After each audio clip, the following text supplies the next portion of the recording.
todos los seres humanos estamos sujetos a la ley de la muerte, porque todos tenemos que morir.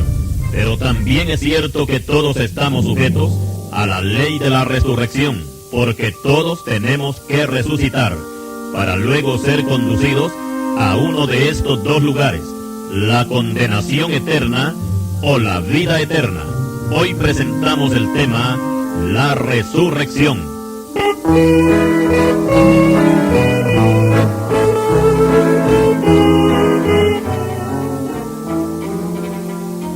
Para comenzar esta enseñanza, vamos a hablar primero de la resurrección de nuestro Señor Jesucristo, para lo cual vamos a tomar el respaldo bíblico en la primera epístola de Corintios, capítulo 15, versículos 3 y 4, y citamos: porque primeramente os he enseñado lo que asimismo recibí, que Cristo murió por nuestros pecados conforme a las Escrituras, y que fue sepultado y que resucitó al tercer día conforme a las Escrituras.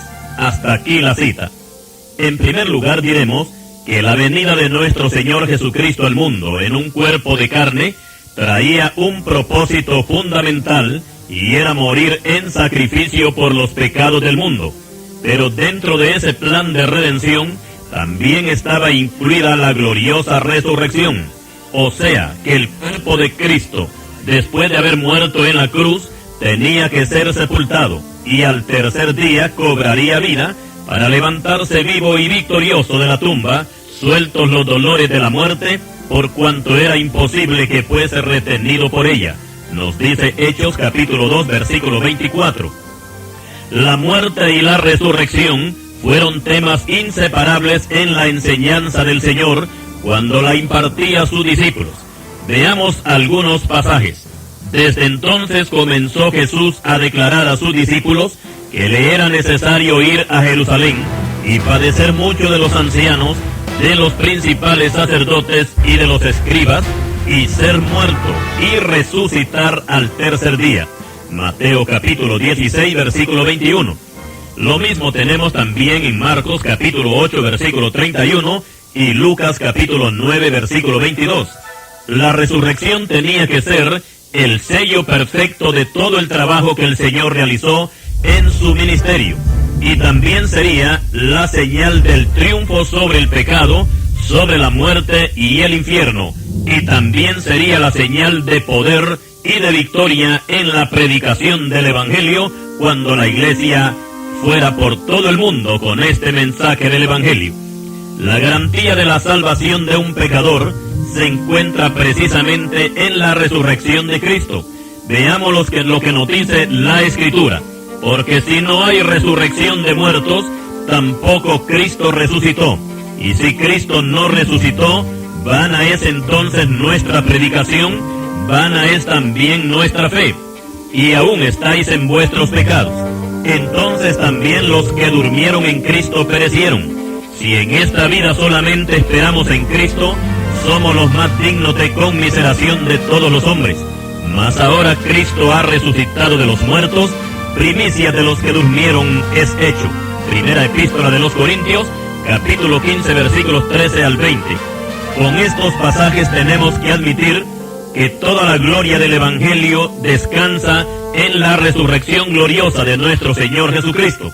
Es natural que todo paso, toda palabra y toda obra que el Señor hizo en su ministerio tiene grande alabanza de parte de su iglesia. Y aquí vamos a explicar que el hombre tiene 6 enemigos poderosos y que a ninguno de ellos puede vencer por sí mismo. Aquí están los nombres de estos enemigos: el mundo, la carne, el diablo, el pecado, la muerte y el infierno. Los 3 primeros fueron vencidos cuando Cristo moría en la cruz: el mundo, la carne y Satanás. Este último, como serpiente antigua, Cristo le aplastó la cabeza en el Gólgota y lo despojó de todas sus armas, y fueron exhibidas como trofeo de victoria en la cruz. Nos dice Colosenses capítulo 2, versículo 15. Pero quedaban los otros 3, y estos tenían que ser vencidos con la resurrección, como ser el pecado, la muerte y el infierno. Recordemos que el pecado y la muerte siempre van juntos, y si se vence a uno, obligadamente tiene que vencerse al otro. Por eso las palabras del apóstol Pablo con relación a la resurrección son las siguientes: ¿dónde está, oh muerte, tu aguijón? ¿Dónde, oh sepulcro, tu victoria? Ya que el aguijón de la muerte es el pecado, y el poder del pecado la ley. Primera Epístola a los Corintios, capítulo 15, versículos 55 y 56. Cuando el Señor se le apareció al apóstol Juan en la isla de Patmos, expresó lo siguiente: no temas, yo soy el primero y el último, y el que vivo y estuve muerto, mas he aquí que vivo por los siglos. Amén. Y tengo las llaves de la muerte y del infierno. Apocalipsis capítulo 1, versículos 17 y 18. Cuando Cristo dice que Él tiene las llaves, es que los ha vencido a los tres: al pecado, a la muerte y el infierno. La resurrección de Cristo es lo que hace diferente al Evangelio de cualquier sistema religioso en el mundo, por la sencilla razón de que todos los que fundaron sectas y religiones en el pasado se murieron, pero no resucitaron. Algunos de ellos dieron buenas lecciones de moral a sus seguidores, y otros demostraron gran amor por sus semejantes, como lo fue el gran líder hindú Mahatma Gandhi, que aunque no fundó ninguna religión, pero su carisma era tan impactante que hasta los ingleses le respetaban y le temían. Gandhi no fue un hombre agresivo ni violento, sino uno que proclamó paz y enseñó el amor al prójimo, hacía extensos ayunos y fue admirado aún de sus propios enemigos. Y lo que él enseñó lo practicó hasta el fin, pues el día que fue asesinado, levantó su mano en alto y antes de expirar perdonó a su asesino. Después de muerto, su cadáver fue incinerado y sus cenizas fueron arrojadas al río Ganges. Gandhi, al igual que muchos hombres famosos, murió, pero no resucitó.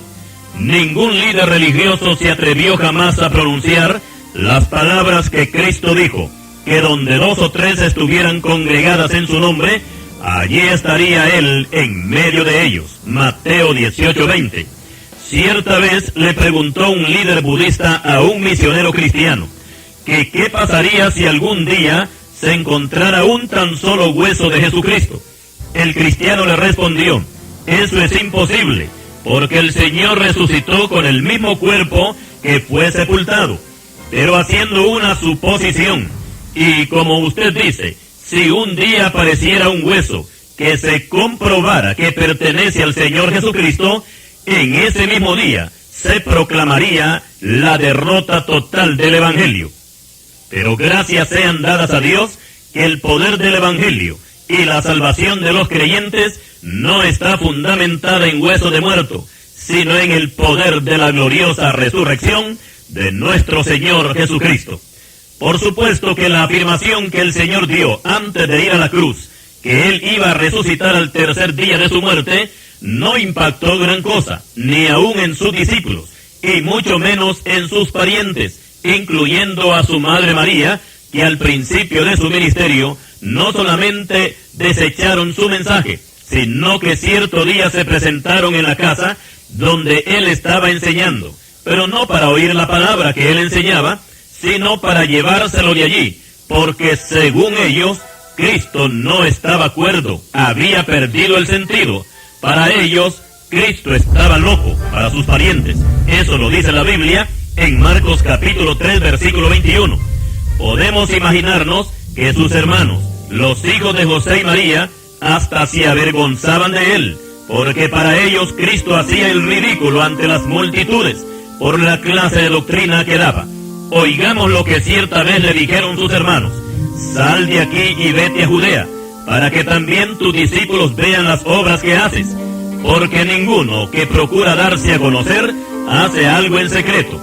Si estas cosas haces, manifiéstate al mundo, porque ni aún sus hermanos creían en él.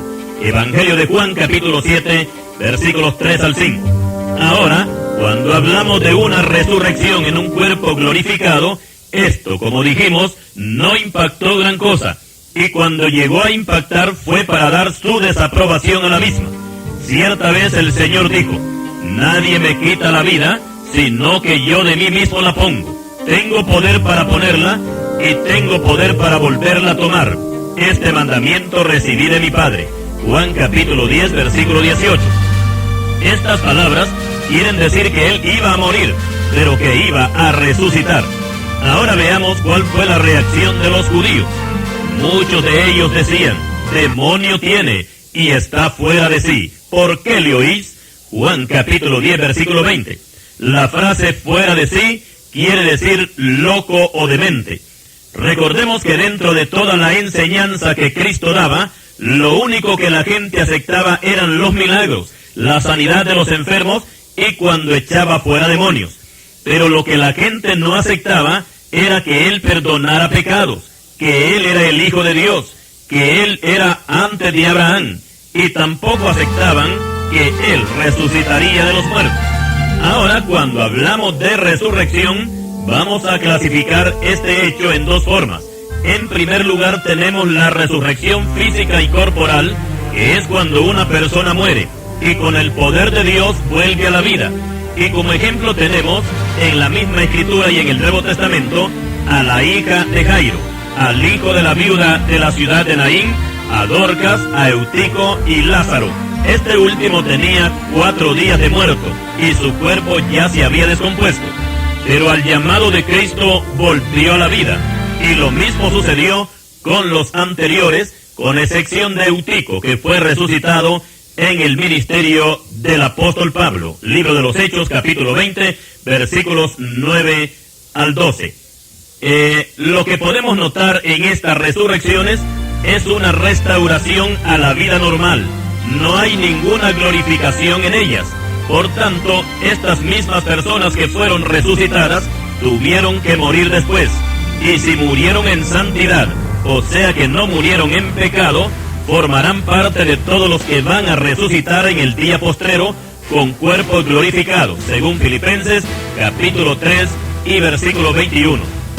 Más adelante hablaremos sobre la resurrección de los santos y de los pecadores.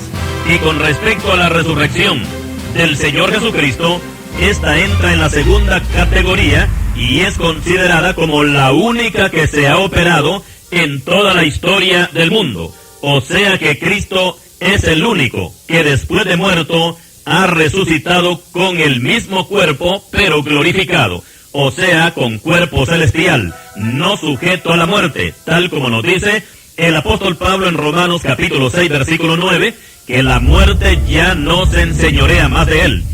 Podemos considerar el hecho que con la resurrección de Cristo, el Evangelio echa por tierra y aplasta a todas las religiones con sus doctrinas humanas, porque ningún líder religioso ha resucitado jamás. Pero Cristo se levantó al tercer día de su muerte y la tumba quedó vacía, y sigue vacía hasta el día de hoy, como un testimonio para todos los turistas que viajan a Jerusalén.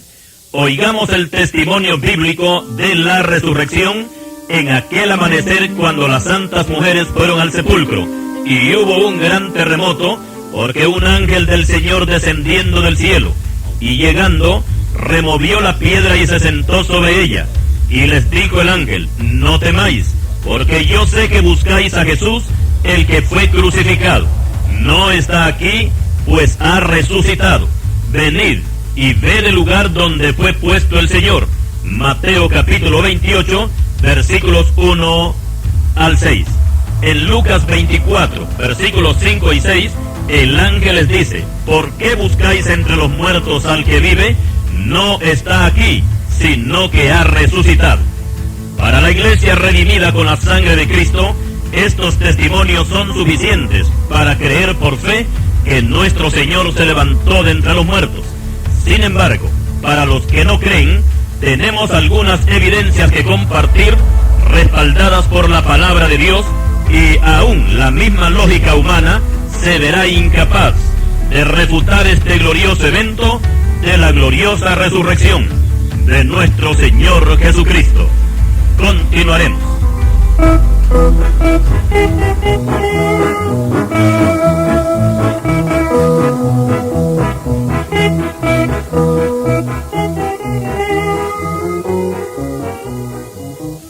Hablar de la resurrección es fácil, lo difícil es aceptarla. Hemos dicho anteriormente que todo el respaldo que tiene el Evangelio se encuentra en la gloriosa resurrección de Cristo. todo lo que él dijo y todo lo que hizo no fuera más que un poco de historia si él no se hubiera levantado de entre los muertos. Y ahora vamos a pasar al terreno de las evidencias, a demostrar que en verdad el Señor resucitó con su mismo cuerpo glorificado. Nosotros vivimos en medio de un mundo escéptico, ateo, incrédulo, y que al estilo del apóstol Tomás, si no ven, no creen. Y por lo general, la gente exige pruebas para aprobar o desaprobar una causa. Y cuando se habla de la resurrección de Cristo, no todos están dispuestos a decir amén. A través de la historia, han aparecido opiniones contradictorias con el fin de desvirtuar este hecho. El primero lo tenemos en la Biblia. Oigamos el plan de los asesinos. Al día siguiente, que es después de la preparación, se reunieron los principales sacerdotes y los fariseos ante Pilato diciendo: Señor, nos acordamos que aquel engañador dijo, viviendo aún, después de 3 días resucitaré. Manda pues que se asegure el sepulcro hasta el 3er día, no sea que vengan sus discípulos de noche y lo hurten y digan al pueblo, resucitó de entre los muertos, y será el postrer error peor que el primero.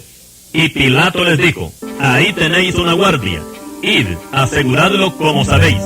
Entonces ellos fueron y aseguraron el sepulcro, sellando la piedra y poniendo la guardia. Mateo capítulo 27, versículos 62 al 66.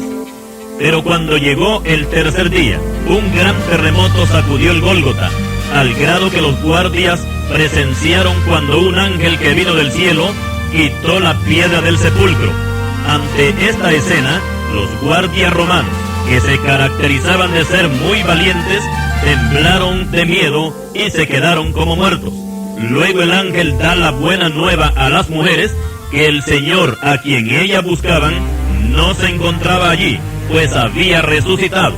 Luego el ángel envía a las mujeres a Galilea a que den la noticia, pero en el camino se encontraron con el Señor y ellas, acercándose, abrazaron sus pies y le adoraron. Mateo capítulo 28, versículos 1 al 9. Pero mientras aquellas santas mujeres iban a Galilea, los guardias llegaban a la ciudad de Jerusalén para contar todas las cosas que habían visto, y reunidos con los ancianos y habido consejo, dieron mucho dinero a los soldados diciendo, decid vosotros, sus discípulos vinieron de noche y lo hurtaron, estando nosotros dormidos, y si esto lo oyere el gobernador, nosotros le persuadiremos y os pondremos a salvo. Y ellos, tomando el dinero, hicieron como se les había instruido. Este dicho se ha divulgado entre los judíos hasta el día de hoy. Mateo capítulo 28, versículos 11 al 15. Por supuesto que el dicho se publicó. Lo importante es que nadie lo creyó.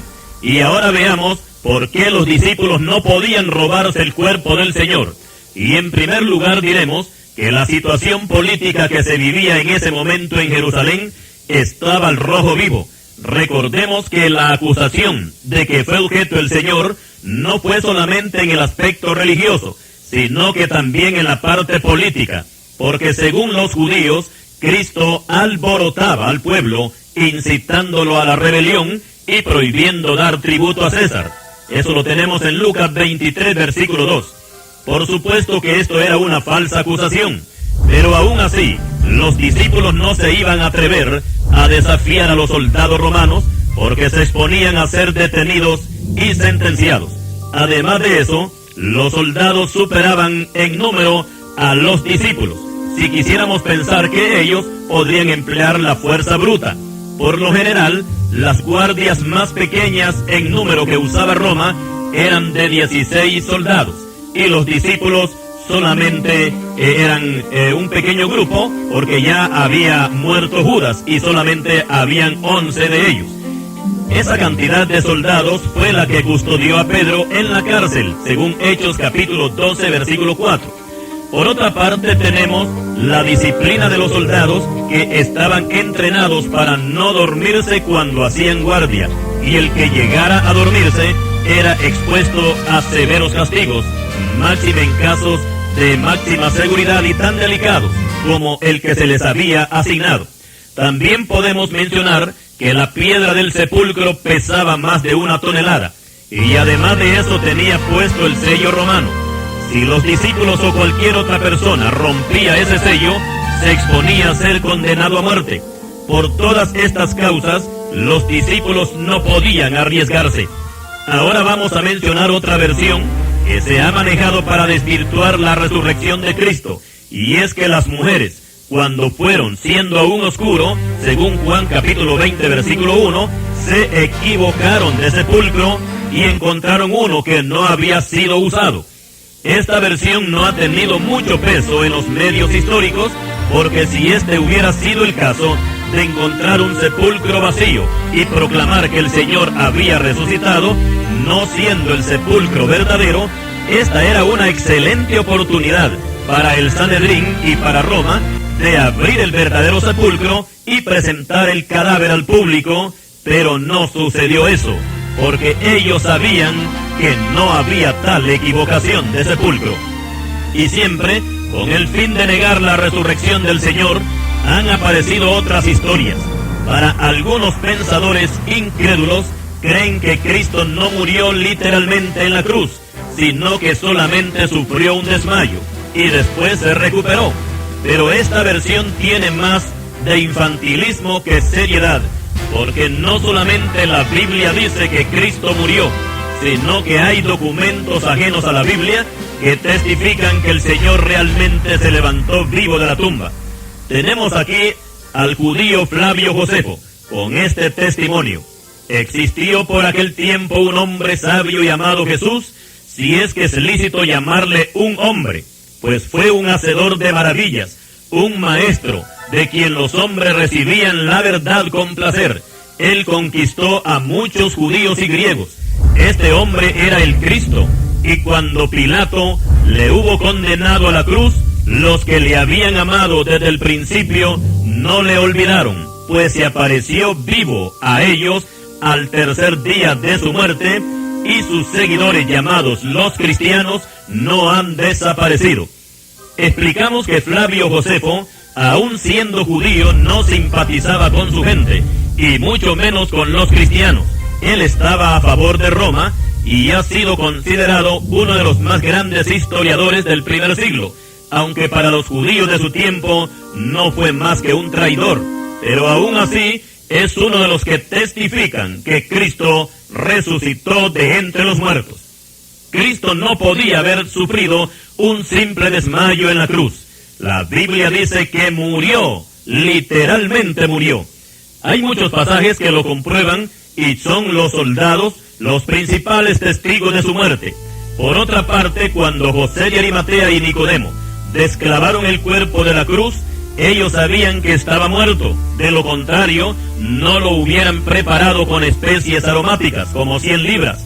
Además, los judíos acostumbraban enterrar a sus muertos envueltos en lienzos, y esta envoltura, si Cristo hubiera estado desmayado, le hubiera ahogado, y no digamos ya dentro del sepulcro, donde ya no había oxígeno, porque la puerta se cerró y se selló.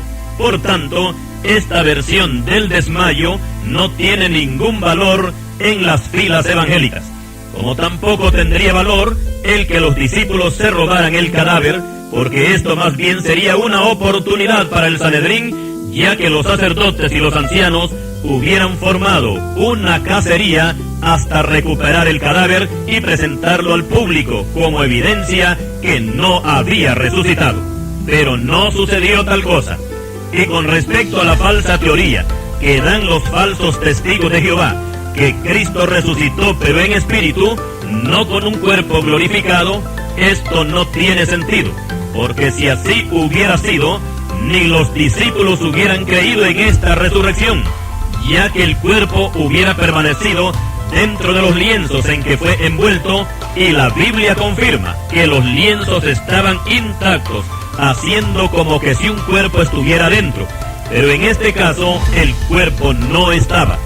Otro punto importante que tenemos a nuestro favor es que el Señor, después de resucitado, se presentó vivo delante de muchos testigos, comenzando con María Magdalena, que fue la que lo vio resucitado en primer lugar. Luego los discípulos lo vieron y después se presentó a más de 500 personas. Dice el apóstol Pablo en 1 Corintios, capítulo 15, versículos 1 al 6. Ahora, imaginemos la reacción del apóstol Tomás, que no creyó a la versión que le dieron sus compañeros que lo habían visto con cuerpo glorificado. ¿Y qué tal si le dicen que el Señor había resucitado en espíritu?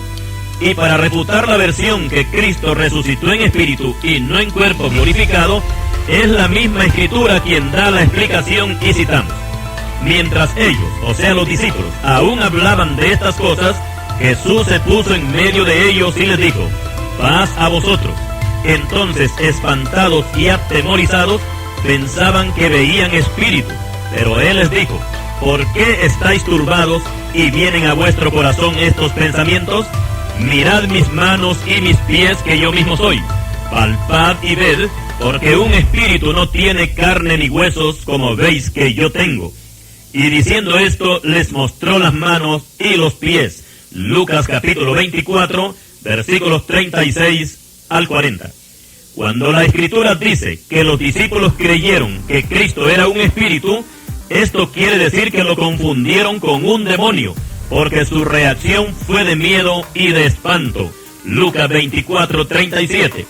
Recordemos que por causa de la crucifixión, los discípulos se sentían abatidos, moralmente y también espiritualmente. Tal vez hasta habían perdido las esperanzas y se sentían hasta defraudados, porque el Maestro ya no estaba con ellos, porque la enseñanza que Él dio con respecto a la resurrección, ellos, los discípulos, no la habían entendido. La entendieron después que el Señor resucitó. Cuando la resurrección fue confirmada, los discípulos se armaron de valor y con el derramamiento del Espíritu Santo en la fiesta de Pentecostés, arranca la iglesia con este poderoso mensaje explosivo de la resurrección. Y Pedro, que antes había negado por 3 veces a su Señor y que durante los 3 días antes de la resurrección había estado junto con los otros, escondido en casa por miedo a los judíos, según nos dice Juan capítulo 20 y versículo 19, ahora el apóstol Pedro se convierte en el centro de la atención de los habitantes de Jerusalén y no siente el más mínimo temor al acusar a los principales dirigentes del concilio y públicamente los presenta como los asesinos y los únicos responsables de la crucifixión del Señor Jesucristo. Libro de los Hechos capítulo 2 versículo 23. En ese momento al apóstol Pedro se le borró el recuerdo de aquellas 3 noches angustiosas y su mensaje se enfilaba a la gloriosa resurrección, de lo cual él había sido testigo. Y de allí en adelante la iglesia cristiana se olvidó de una tumba vacía y proclamaba a un Cristo resucitado y glorioso, sentado a la diestra del poder de Dios en los cielos. Si Cristo no hubiese resucitado, el Evangelio fuera una religión más entre el montón que hay en el mundo. Pero gracias a Dios que no fue así, porque Cristo resucitó realmente de entre los muertos. Continuaremos.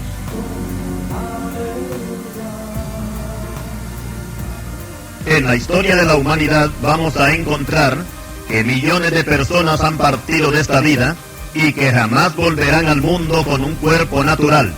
No importa si fueron ricos o pobres, sabios o ignorantes. La sentencia divina es que todo aquel que nace obligadamente tiene que morir. Al mismo tiempo debemos de tomar en cuenta que nuestra estadía en esta tierra es bastante corta.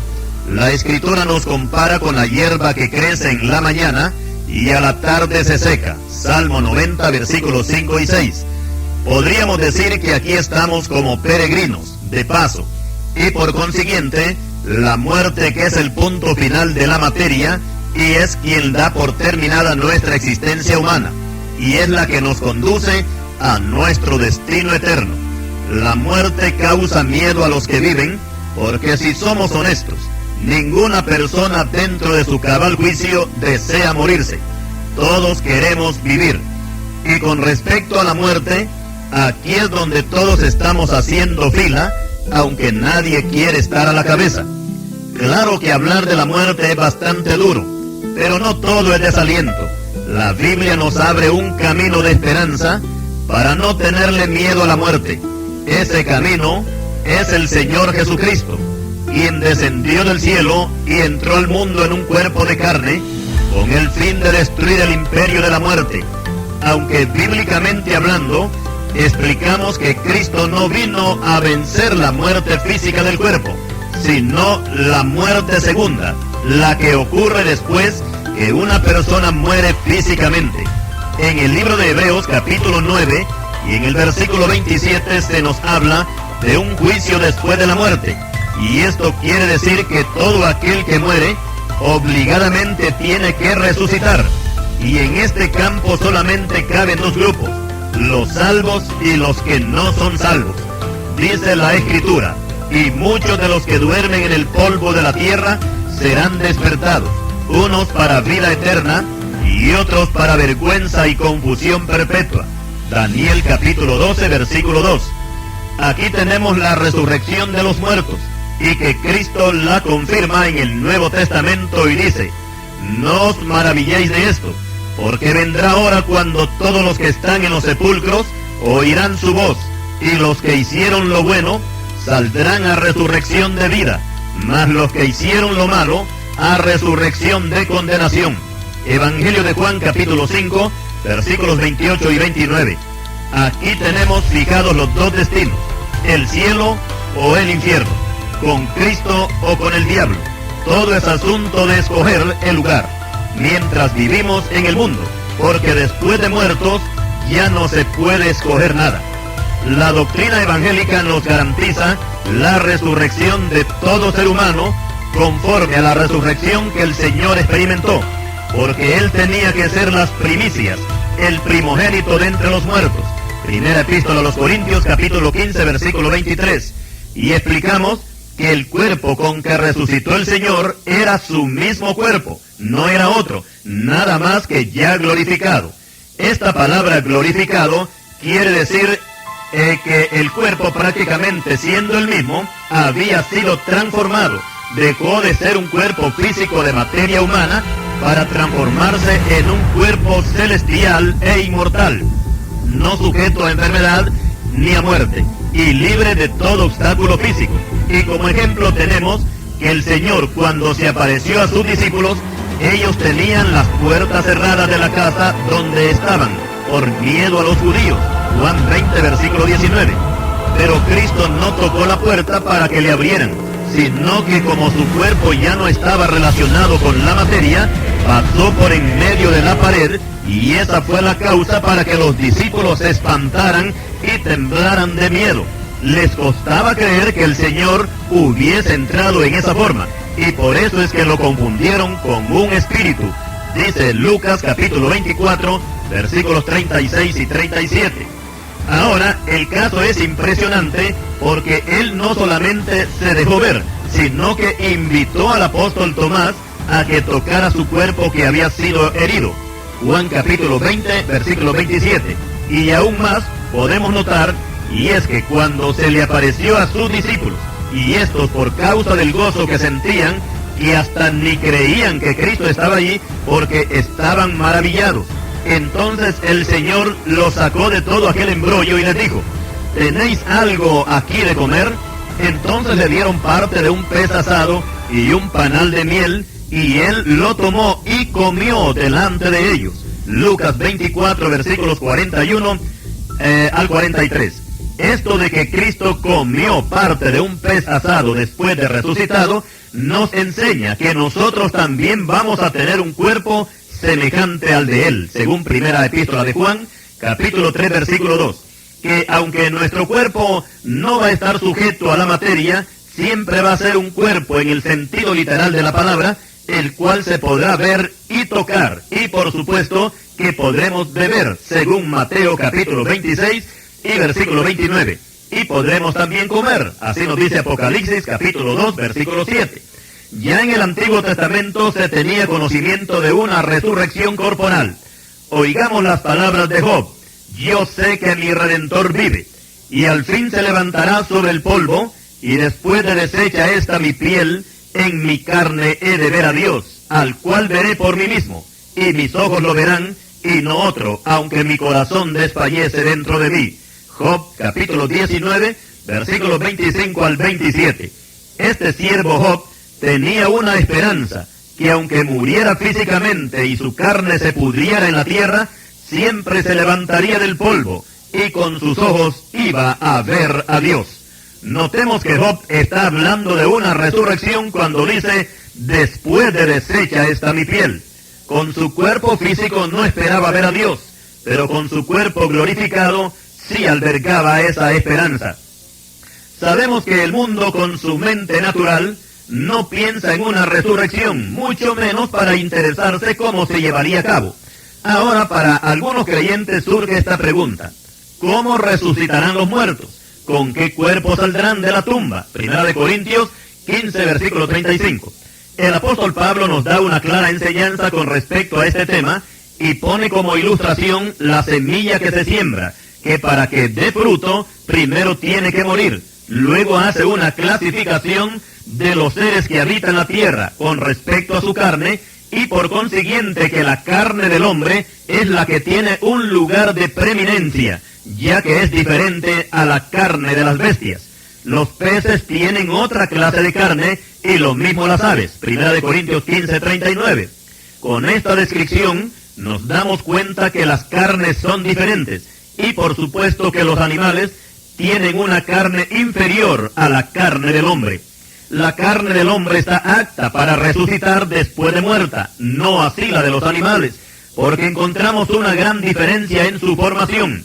Cuando Dios organizó la tierra para que fuera habitada, dio una orden a las aguas para que produjeran toda clase de animales marinos, incluyendo las aves que vuelan por los aires. Luego dio una orden a la tierra para que produjera toda clase de animales terrestres, incluyendo bestias y serpientes. Génesis capítulo 1, versículos 20 al 25. Aquí vamos a notar que Dios usó únicamente la palabra para la formación del reino animal. Sin embargo, para formar la carne del hombre, no usó solamente la palabra, sino que usó la materia, y citamos: entonces Jehová Dios formó al hombre del polvo de la tierra, y sopló en su nariz aliento de vida, y fue el hombre un ser viviente. Génesis capítulo 2, versículo 7. Ese soplo que Dios dio al hombre significa la gloria con que iba a estar revestido su cuerpo, la cual lo iba a proteger de la muerte. O sea que Dios no hizo al hombre para que muriera, sino para que viviera. Por eso le dio aliento de vida, lo cual no hizo con los animales. Los animales fueron hechos por la palabra, pero Dios no sopló aliento de vida sobre ellos, porque estos estaban destinados a perecer. Igual suerte le tocó a los cielos y a la tierra, que por cuanto fueron creados por la palabra y que hasta ahora existen, están reservados por la misma palabra, guardados para el fuego, en el día del juicio y de la perdición de los hombres impíos. Dice segunda epístola de Pedro, capítulo 3, versículos 5 al 7. Ahora veamos algo interesante, y es que cuando el hombre pecó, fue despojado de esa gloria y quedó destinado a la muerte. Pero Dios tenía un plan anticipado, y era recobrar esa gloria perdida, para lo cual envió a su Hijo el Señor Jesucristo a morir en nuestro lugar, y a través de su gloriosa resurrección, rescatar ese soplo de vida que Adán había perdido, o como lo dice el apóstol Pablo, que así como el pecado reinó para muerte, así también la gracia reine por la justicia para vida eterna, mediante Jesucristo Señor nuestro. Romanos capítulo 5, versículo 21. Cristo mismo se refiere a este rescate cuando, estando en la casa de Zaqueo, dijo: porque el Hijo del Hombre vino a buscar y a salvar lo que se había perdido. Lucas capítulo 19, versículo 10. En esta enseñanza vamos a aceptar que los animales no pueden resucitar, pero los hombres sí. El apóstol Pablo hace una diferencia entre cuerpos celestiales y cuerpos terrenales, aunque aquí se menciona que ambos cuerpos tienen gloria. Primera epístola de los Corintios, capítulo 15 y versículo 40. Por supuesto que estas glorias también tienen que ser diferentes. La gloria del cuerpo terrenal perece, Para los que mueren sin salvación, la gloria que tuvieron en el mundo los acompaña hasta el infierno. Isaías 5:14. Pero para los que mueren salvos, la gloria será recuperada en sus cuerpos glorificados el día de la resurrección. Así lo dice la Escritura, que Cristo en su venida transformará el cuerpo de la humillación nuestra para que sea semejante al cuerpo de la gloria suya, por el poder con el cual puede transformar y sujetar a sí mismo todas las cosas. Filipenses 3:21. Ahora, cuando hablamos de la gloria del cuerpo celestial, aquí nos vamos a alejar totalmente del mundo físico, porque lo celestial no está sujeto a la materia. Acordémonos que cuando nuestro Señor resucitó con su cuerpo celestial glorificado, entró a la casa donde estaban los discípulos, estando las puertas cerradas. Juan 20, versículo 19. Y un cuerpo así será el que tendrá la iglesia redimida. Pero para que eso llegue a suceder, primero el cuerpo terrenal tiene que morir. La Biblia identifica el cuerpo humano como cuerpo de corrupción, cuerpo de deshonra, cuerpo de debilidad, cuerpo animal. Primera Epístola a los Corintios, capítulo 15, versículos 42 al 44. También se le conoce como una morada terrestre que se gasta y que se deshace. Segunda Epístola a los Corintios, capítulo 5 y versículo 1. Esa es la condición de nuestro cuerpo terrenal. Si la persona muere salva, la resurrección transformará todo su cuerpo físico, y ya resucitado, su cuerpo será incorruptible, no será débil, sino que tendrá poder. Ya no será cuerpo animal, sino cuerpo espiritual. Aquí es bueno aclarar que solamente estamos hablando del cuerpo, porque el alma y el espíritu no sufrirán ningún cambio. El cambio que se opera es en vida, o sea que cuando un pecador acepta a Cristo y nace de nuevo, arrepintiéndose de sus pecados, su espíritu revive porque estaba muerto, su alma se limpia porque estaba manchada por el pecado, y su cuerpo es glorificado. Pero esto último, lo del cuerpo, sucede hasta que el creyente muere, y la glorificación del cuerpo será hasta el día de la resurrección. ¿Y qué pasará con los pecadores en la resurrección? Continuaremos.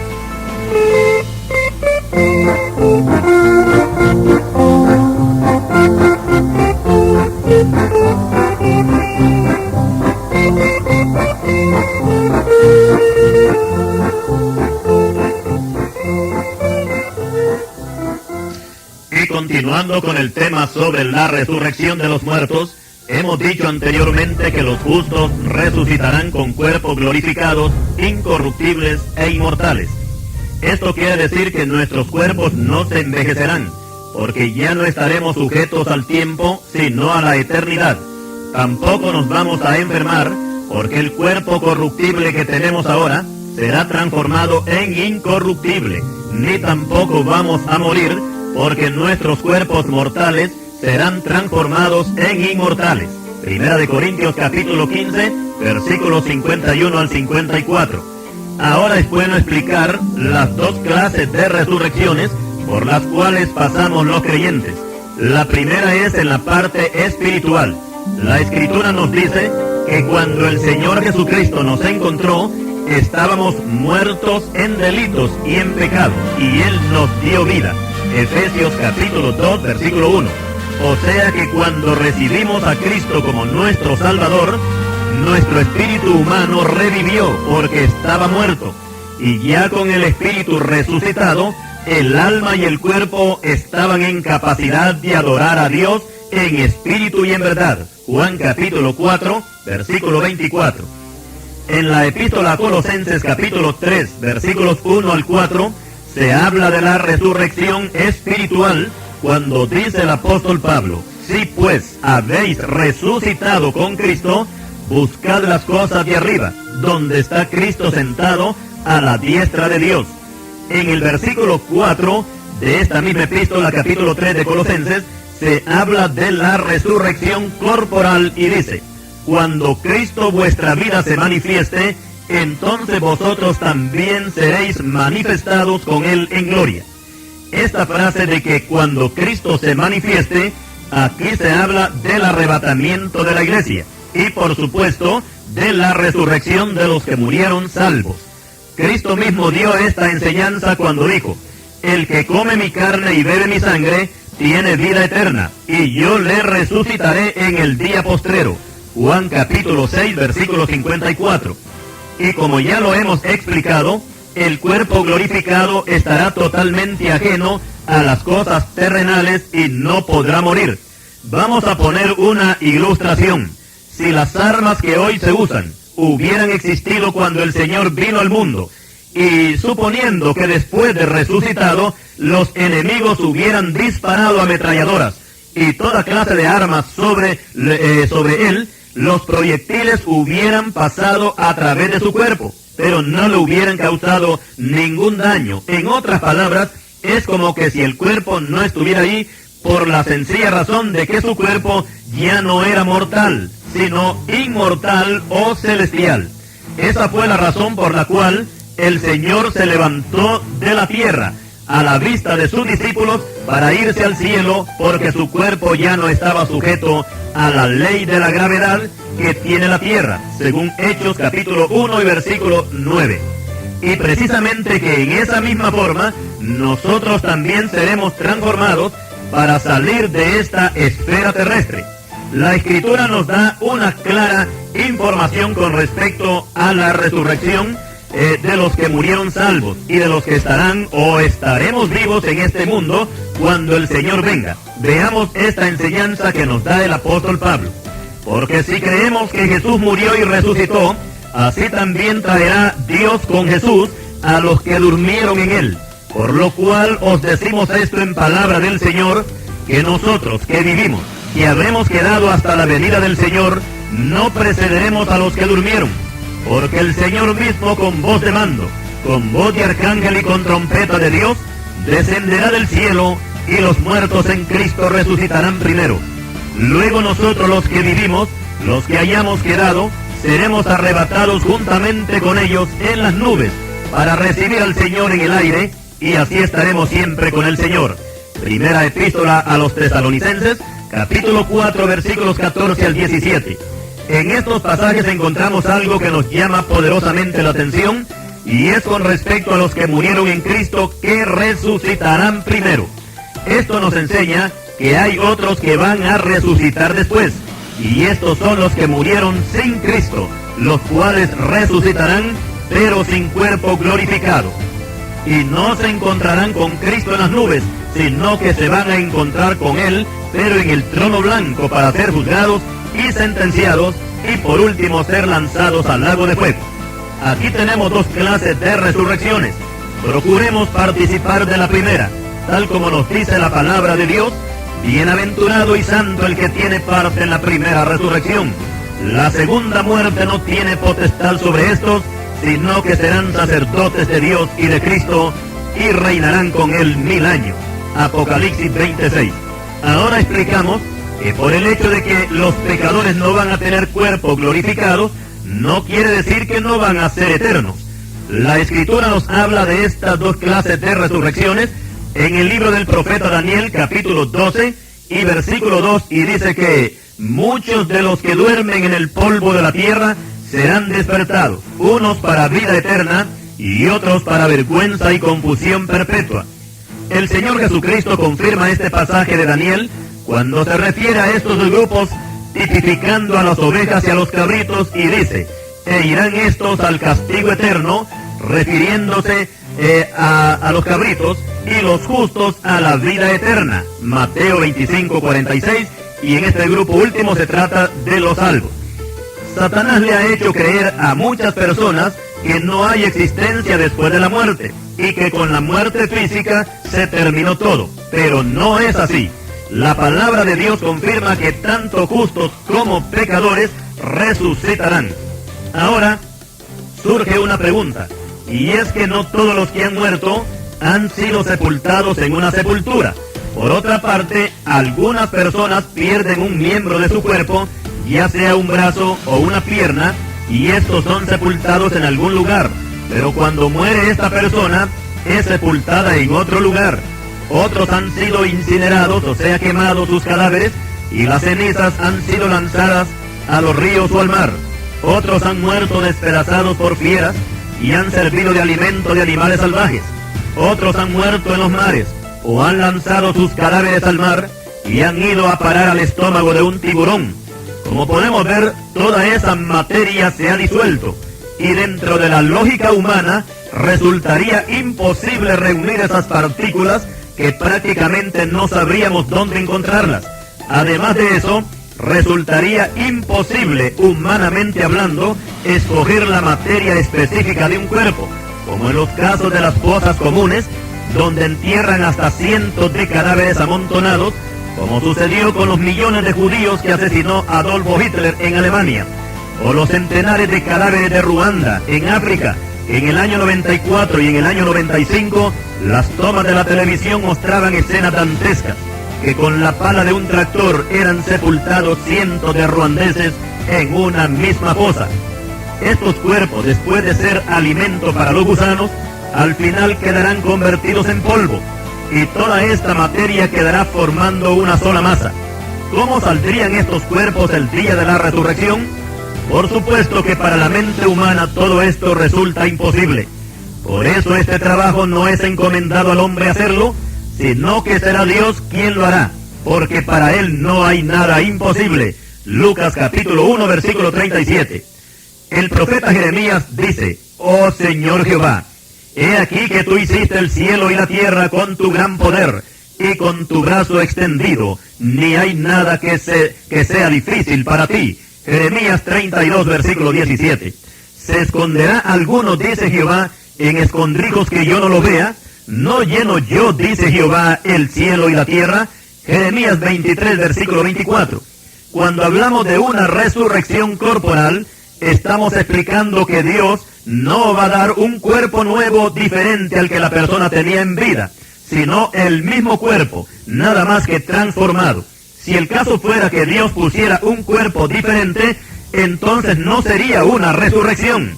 El mismo procedimiento que se usó en la resurrección del Señor Jesucristo será el mismo que se usará para los creyentes, o sea, que el Señor resucitó con su mismo cuerpo y aunque estaba su cuerpo glorificado, tenía las marcas de las heridas que le habían causado 3 días antes. Dijimos que para Dios esto no es imposible. Y solamente tenemos que meditar en la formación del primer hombre llamado Adán, cómo hizo Dios para formarlo, llegando a ser el hombre la obra maestra de Dios, la corona de la creación. Tal vez no hemos meditado cómo fue que se formó la primera gota de sangre y los millones de células que almacena el cerebro y toda la estructura que forma el cuerpo humano, que ni aún la ciencia del hombre puede dar un veredicto definitivo y se siente incapaz para informar cómo es que se forman los huesos de la estructura en el vientre de la mujer encinta. Eclesiastés capítulo 11, versículo 5.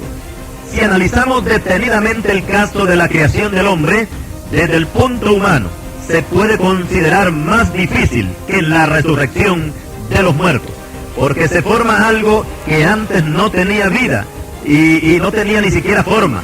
Sin embargo, la resurrección es volver a dar vida a lo que antes tuvo vida. En el terreno humano resulta más difícil el original que la copia. Es más difícil hacer la tela que el vestido.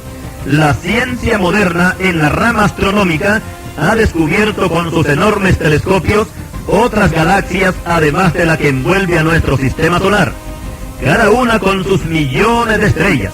Y la Biblia nos dice que Dios es el creador de todas esas galaxias, aún de las que el hombre jamás podrá descubrir, aunque la Biblia las identifica con otros nombres. Oigamos la voz de Dios, que en una forma irónica le dice a Job: ¿podrás tú atar los lazos de las Pléyades, o desatarás las ligaduras de Orión? ¿Sacarás tú a su tiempo las constelaciones de los cielos, o guiarás a la Osa Mayor con sus hijos? ¿Supiste tú las ordenanzas de los cielos? ¿Dispondrás tú de su potestad en la tierra? Libro de Job, capítulo 38, versículos 31 al 33. Las Pléyades, el Orión, la Osa Mayor, todo esto habla del universo, con sus millones y millones de estrellas. Y Dios no solamente las formó, sino que a todas ellas llama por sus nombres. Y con respecto a la gloria de cada estrella, no hay una, fíjese bien, que no hay una igual a otra, todas son diferentes. Primera de Corintios capítulo 15 y versículo 41. Con todas estas minuciosidades que Dios hace en su creación estelar, ahora nos preguntamos, ¿no resultaría para Él algo tan fácil y tan sencillo como resucitar a los muertos? Esperemos ese acontecimiento en cualquier momento, pero lo importante es que usted esté preparado, porque a la hora que usted menos espera, el Hijo del Hombre vendrá. Si usted ha lavado sus pecados en la preciosa sangre de Cristo y le ha recibido en su corazón como su Salvador y su Señor, tenga la confianza que muy pronto verá al Hijo de Dios viniendo en toda su gloria. Hasta aquí llegamos con este interesante tema sobre la resurrección de Cristo y sobre la resurrección de los muertos, tanto santos como pecadores. Y así agradecemos su atención y que el Señor le bendiga.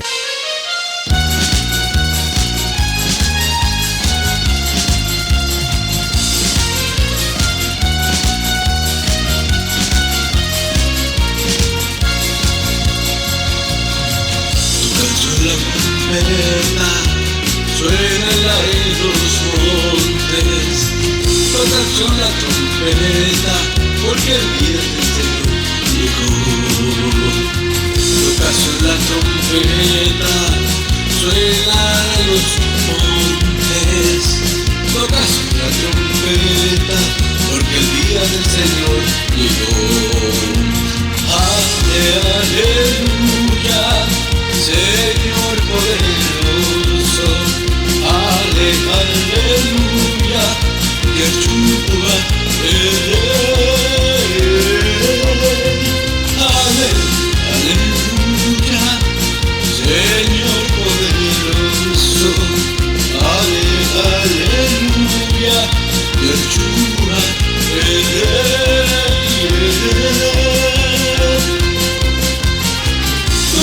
La trompeta suena en los montes, toca la trompeta, porque el día del Señor llegó. Toca la trompeta, suena en los montes, toca la trompeta, porque el día del Señor llegó. Aleluya, Señor poderoso, aleluya, Yeshua el Rey. Aleluya, Señor poderoso, aleluya, Yeshua el Rey.